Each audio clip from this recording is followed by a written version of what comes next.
Good morning.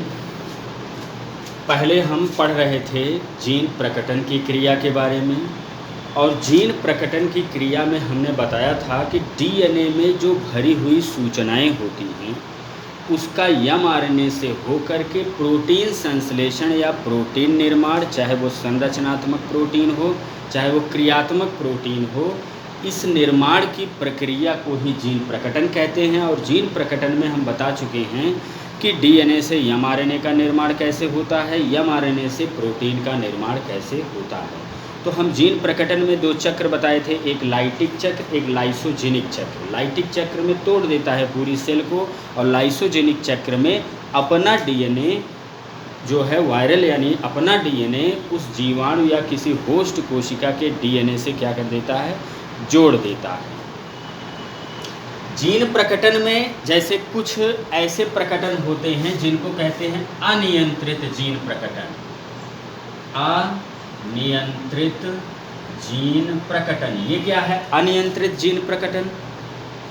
जैसे जो virus होते हैं डीएनए वायरस, जैसे दिया गया इसमें हेपेटाइटिस बी वायरस हो गया, हर्पीज वायरस हो गया, पैपिलोमा वायरस हो गया।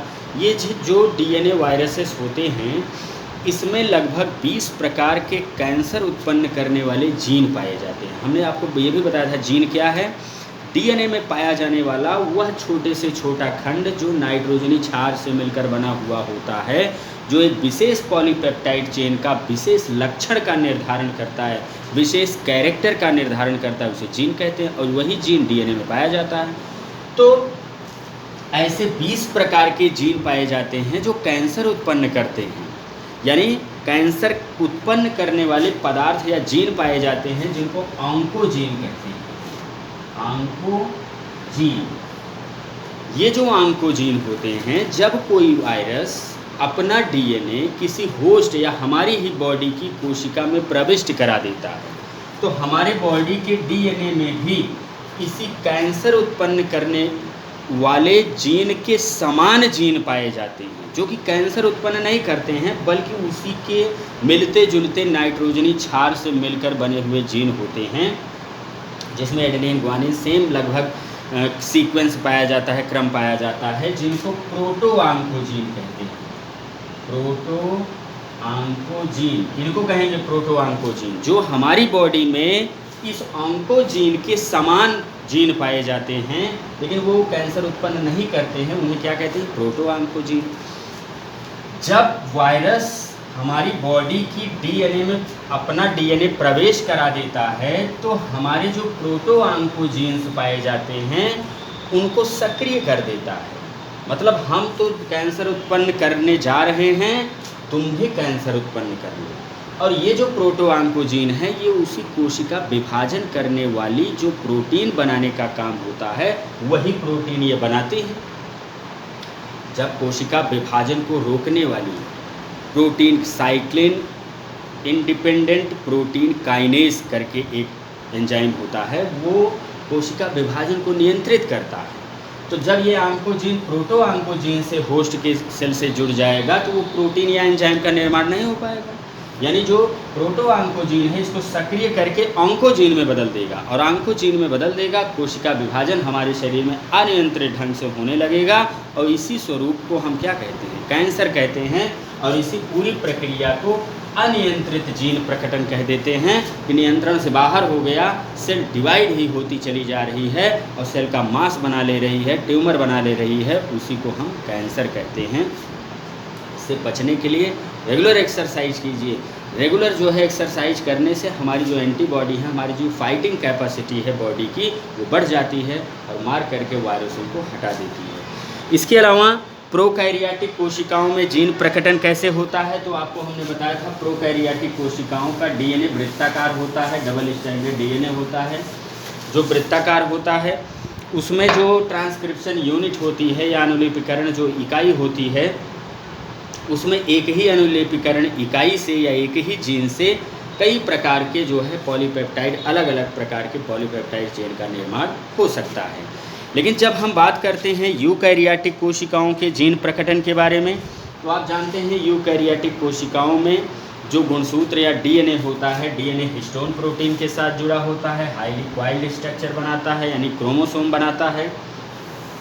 ये देखा गया है कि हमारी बॉडी में जो डीएनए जीन पाए जाते हैं वो लगभग 95% एक्टिव जीन होते हैं और 5% इनएक्टिव जीन होते हैं। जो 95% एक्टिव जीन होते हैं वो कहाँ कार्य करते हैं? वो कोशिका विभाजन में कार्य करते हैं, वृद्धि में कार्य करते हैं। अब पूछो कोशिका विभाजन या वृद्धि में कैसे होगा? भाई कोशिका सेल मेम्ब्रेन से मिलकर बनी हुई है। सेल मेम्ब्रेन आप जानते हैं प्रोटीन से मिलकर बना होता है, लिपिड से मिलकर बना होता है। लिपिड जो है वो बनता है ये स्मूथ एंडोप्लाज्मिक रेटिकुलम से, और जो है जो प्रोटीन बनता है ये डीएनए से बनता है।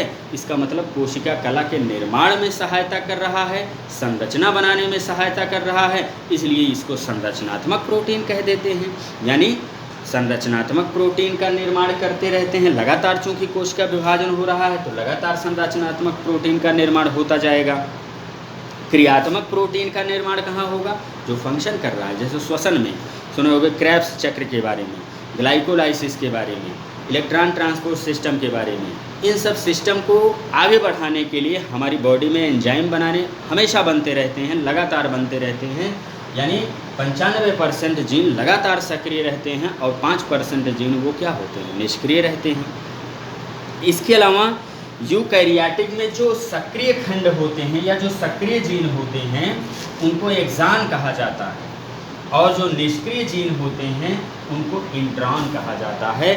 इस प्रकार जो भी जीन हमारे डीएनए में पाए जाते हैं, चूँकि एक एक्टिव जीन, इनएक्टिव जीन, फिर एक्टिव जीन, फिर इनएक्टिव जीन, इसलिए ऐसे जीन को स्प्लिट जीन हम नाम दे देते हैं। ये विपाटित जीन है, अलग युक्त करके स्प्लिट, फटा हुआ, यानी ये जो जीन होते हैं और इसमें बटी हुई जो है थोड़ी थोड़ी दूरी पर सूचनाएं भरी होती हैं, फिर नहीं भरी होंगी, फिर सूचनाएं भरी होंगी, फिर नहीं भरी होंगी। इस प्रकार जो जीन होते हैं वो हमारी बॉडी में कई प्रकार, हम कह सकते हैं कि कई प्रकार के जीन पाए जाते हैं। जैसे पहला इसमें दिया गया है house keeping gene. House keeping gene, house keeping gene क्या है? भाई घर की रखवाली या घर की देखभाल करना। तो घर की देखभाल का मतलब कोशिका कला का निर्माण करना। इसके अलावा हमारी cellular organelles, mitochondria, गाल्जी body, endoplasmic reticulum, ribosome का निर्माण करना। आप जानते हैं राइबोसोम आरएनए और प्रोटीन से मिलकर बना होता है। जब तक प्रोटीन बनेगा नहीं राइबोसोम बनेगा नहीं, राइबोसोम बनेगा नहीं प्रोटीन संश्लेषण होगा नहीं, प्रोटीन संश्लेषण होगा नहीं तो विशेष प्रकार के एंजाइम का निर्माण नहीं होगा, विशेष प्रकार के एंजाइम का निर्माण नहीं होगा तो हमारी पाचन क्रियाएं बाधित हो जाएंगी। हमारी जो क्रेब्स साइकिल की क्रिया है, ग्लाइकोलाइसिस की क्रिया है, ये सब क्रियाएं बाधित हो जाएंगी। इस प्रकार जो हाउस कीपिंग जीन होते हैं वो सदैव एक्टिव रहते हैं, वो कभी निष्क्रिय अवस्था में नहीं रहते हैं। ऐसे जीन जो हमारी बॉडी में सदैव एक्टिव रहते हैं, उपापचयी क्रियाओं का निर्धारण करते हैं, उसे हम क्या कहते हैं? हाउस कीपिंग जीन कहते हैं। दूसरा जीन इसमें दिया गया है स्पेशल जीन या स्पेशलिस्टिक जीन। विशिष्ट जीन आप कह सकते हैं कि ये उसी समय एक्टिव होते हैं जब कोई आवश्यक होता है, किसी विशेष प्रकार के हार्मोन्स का, विशेष प्रकार के एंजाइम का निर्माण आवश्यक होता है, तो हम जो है इसको क्या कहते हैं? स्पेशल जीन कहते हैं। ये अधिकांश समय निष्क्रिय होते हैं और अचानक ये एक्टिव हो जाते हैं। जैसे अगर मान लीजिए कोई नया वायरस हमारी बॉडी में अटैक हुआ तो उससे फाइट करने के लिए ये तुरंत वो जीन एंटीबॉडी यानी प्रोटीन का निर्माण करना शुरू कर देता है, तो वो स्पेशल जीन कहलाता है। तीसरा जीन लिखा है इसमें कंट्रोलर जीन या कंट्रोल जीन, बहुत इंपॉर्टेंट है कंट्रोल जीन। कंट्रोल जीन क्या होता है? 4 प्रकार के दिया गया है इसमें। रेगुलेटर जीन, दूसरा दिया गया है ऑपरेटर जीन, तीसरा इसमें दिया गया है आपका प्रोमोटर जीन,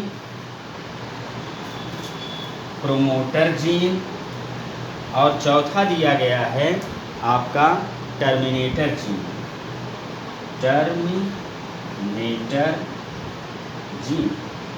ये क्या है? ध्यान समझिए। अगर ये डीएनए का खंड है, इससे एमआरएनए का निर्माण हुआ 5 प्राइम 3 प्राइम चेन में, एमआरएनए बना, ये क्या है? डीएनए है। अब ये जो डीएनए है इसी पर एक इस पोजीशन पर होगा आपका रेगुलेटर जीन, ठीक है। फिर इसके बाद इस पोजीशन पर होगा आपका प्रोमोटर जीन, इस पोजीशन पर रेगुलेटर जीन, ध्यान दीजिए, रेगुलेटर जीन, प्रोमोटर जीन, फिर उसके बाद ऑपरेटर जीन, और फिर उसके बाद थोड़ी दूरी पर डीएनए के अंतिम सिरे पर होगा आपका टर्मिनेटर जीन, यहाँ पर होगा आपका ऑपरेटर जीन। ध्यान दीजिए, रेगुलेटर जीन एक विशेष प्रकार की रिप्रेसर प्रोटीन बनाता है, रिप्रेसर प्रोटीन, बाधक प्रोटीन, जो प्रोटीन संश्लेषण में बाधा पहुंचाते हैं, ऐसी प्रोटीन का निर्माण अगर कोई जीन करता है तो उसको हम क्या कहते हैं? रेगुलेटर जीन, रेगुलेट कर रहा है, ऐसी रिप्रेसर प्रोटीन का निर्माण कर रहा है। ऑपरेटर जीन क्या काम करता है? ऑपरेटर जीन आवश्यकता अनुसार प्रोटीन संश्लेषण बंद कर सकता है और प्रारंभ कर सकता है, यानी प्रोटीन निर्माण या एंजाइम निर्माण की क्रिया को बंद कर सकता है, प्रारंभ कर सकता है। प्रोमोटर जीन का काम, ऑपरेटर जीन का काम क्या होगा? ऑपरेटर जीन से आरएनए पॉलीमरेज एंजाइम जुड़ता है जो प्रोटीन संश्लेषण क्रिया का प्रारंभ करता है। तो एक प्रक्रिया क्या होगी? एक आपका होगा ऑपरेटर जीन, ऑपरेटर जीन से क्या होगा? ऑपरेटर जीन से एक प्रोटीन संश्लेषण क्रिया को बंद करेगा और या तो क्या करेगा? प्रारंभ करेगा। प्रोमोटर जीन से क्या होता है? प्रोमोटर जीन से आरएनए पॉलीमरेज जुड़ता है, आरएनए पॉलीमरेज क्या होता है? बाइंड होता है। ध्यान दीजिए, प्रोमोटर जीन से आरएनए पॉलीमरेज बाइंड होता है। ऑपरेटर जीन का काम क्या होता है? प्रोटीन संश्लेषण क्रिया को बंद या प्रारंभ करता है। रेगुलेटर जीन का काम क्या होता है? रिप्रेसर प्रोटीन का निर्माण करता है। टर्मिनेटर जीन का काम क्या होता है? प्रोटीन संश्लेषण क्रिया को बंद करता है। ये विशेष प्रकार के जीन है। एक और जीन होता है जंपिंग जीन। बारबरा मैकक्लिंटॉक 1951 में इसकी खोज की थी, नोबेल प्राइज़ मिला था। जंपिंग जीन, एक स्थान से जंप करके दूसरे स्थान पर पहुंच जाते हैं, जंपिंग जीन होते हैं। स्यूडोजीन, कुछ जो है स्यूडोजीन होते हैं, झूठा जीन, फर्जी एंजाइम या प्रोटीन बना लेते हैं जिनका कोई आवश्यकता नहीं होती, कोई काम नहीं होता है, फर्जी स्यूडोजीन कहलाते हैं। तो यह है जीन। कल हम बताएंगे कि जो ट्रांसक्रिप्शन की प्रक्रिया है, यानी प्रोकैरियोटिक कोशिकाओं में कैसे नियंत्रण एवं समन्वय की क्रिया हो।